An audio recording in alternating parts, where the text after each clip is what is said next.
பல ஆண்டுகள் கடந்தன. ஆபிரகாமுக்கும் அவருடைய மனைவி சாராவுக்கும் ஒரு குழந்தை கூட இல்லை. ஆபிரகாம் முதிர்ந்த வயது, சாரா நம்பிக்கை மங்கிய வயது. மனிதரின் கண்களில் அது முடிவான கதை போல தெரிந்தது. ஆனால் தேவனின் கண்களில் அது ஆரம்பம்தான். ஒரு நாள் தேவன் ஆபிரகாமிடம் பேசினார். நான் உனக்கு ஒரு மகனை தருவேன். உன் சந்ததியால் பல ஜனங்கள் பிறப்பார்கள். சாரா இதை கேட்டபோது மனசுக்குள்ளே சிரித்தாள். இந்த வயசுல குழந்தையா? ஆனால் தேவன் சொன்னார், கர்த்தருக்கு எதுவும் அசாத்தியமா? நாட்கள் சென்றன, மாதங்கள் கடந்தன.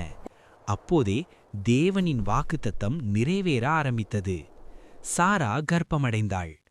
மனிதருக்கு அசாத்தியம் என்று தோன்றியது தேவனுக்கு சாத்தியமாகியது. விரைவில் பிறக்கப் போகும் குழந்தை. அவனின் பெயர் ஈசாக்கு. அர்த்தம் சிரிப்பு, ஆனந்தம்.